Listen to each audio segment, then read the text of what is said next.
Mucho hemos hablado de la Tercera Guerra Mundial, de cuáles serán posiblemente las causantes de este conflicto, cuáles principales países se verán envueltos en la guerra y qué objetivos quiere la élite alcanzar con esta nueva guerra mundial.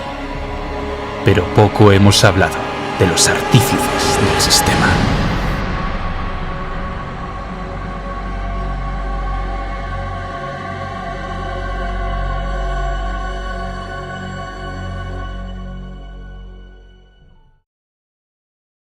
¿Quiénes son esa famosa élite?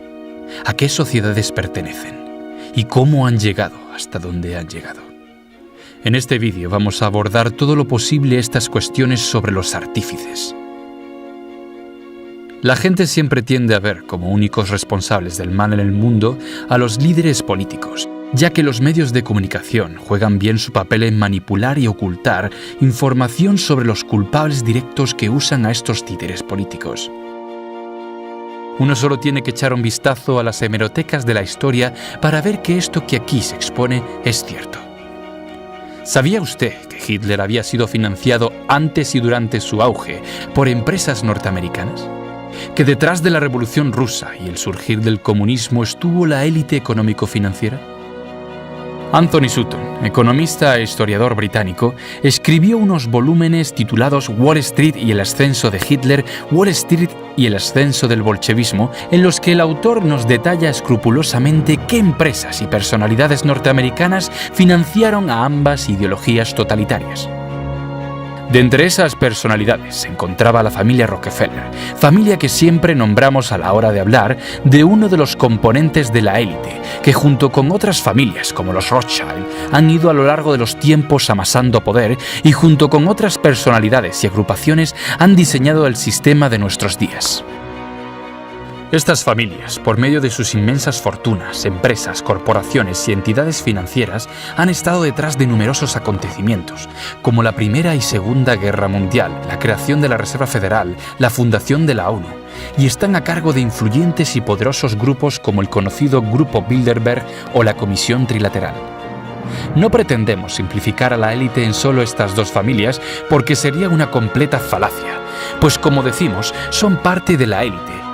Pero en esta élite se encuentran grupos más antiguos que los que hemos señalado, unas sociedades que surgieron desde largo tiempo atrás y que inteligentemente han sabido perdurar y hacer creer a la gran mayoría de la población que no existen o que no tienen influencia o poder alguno y que tan solo son ciencia ficción.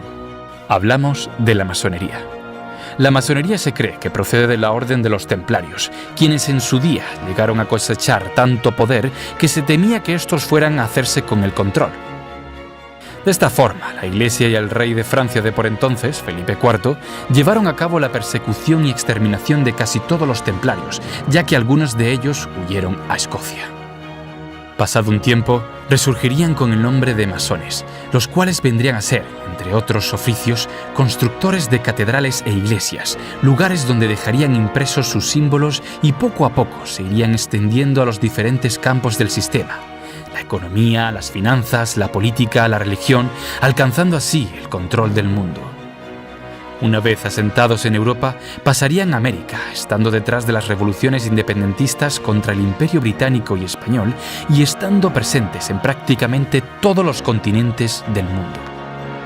Reyes, presidentes, banqueros, empresarios, abogados, astronautas, la masonería, cuan pulpo, extiende su influencia y dominio a toda clase de profesión y ámbito.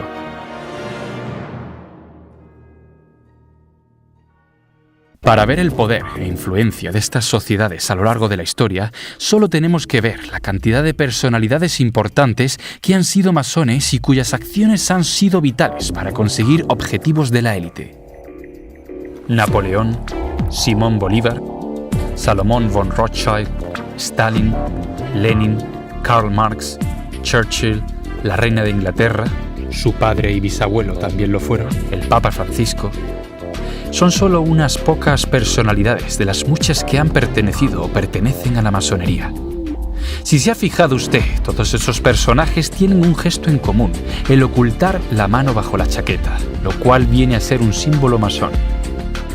Para que vea más clara aún la implicación de la masonería en tantos y tantos acontecimientos históricos, esta sociedad estuvo detrás de, por ejemplo, la Revolución Francesa, tras la cual pondría al mando de Francia a uno de los suyos, es decir, Napoleón Bonaparte, y pudiéndose apreciar símbolos masónicos en la Declaración de los Derechos Humanos.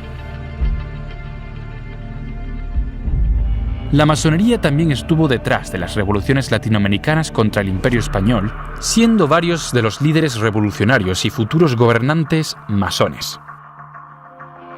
Si recuerda, anteriormente hablamos de cómo empresas norteamericanas financiaron tanto el ascenso de Hitler como la revolución comunista de Lenin, y tanto Lenin como Stalin eran masones. Y si tenemos en cuenta que Karl Marx era también masón, veremos que el comunismo no es más que otra ideología prefabricada por la élite.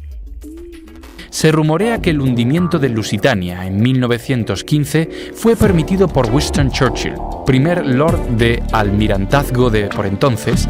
Decidió no escoltar al transatlántico al pasar este por aguas en conflicto, permitiendo que el buque fuera torpedeado por los alemanes.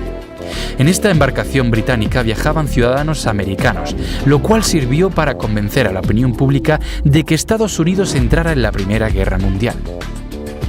Para que usted vea cuán verídico es que esta sociedad ha estado detrás de las dos últimas guerras mundiales, es necesario nombrar al masón norteamericano Albert Pike, quien en 1871 escribió una carta a su compañero masón italiano Giuseppe Mazzini, en la que le detallaba la planificación de 3 guerras mundiales. Y sin duda, la masonería ha estado y está muy presente en los Estados Unidos. Numerosos presidentes de los Estados Unidos han sido masones, plasmando además por doquier su simbología. La masonería es una sociedad que converge con otras sociedades de su misma índole, como los Iluminados de Baviera, los Rosacruces, Skull and Bones, los Jesuitas o el Bohemian Club.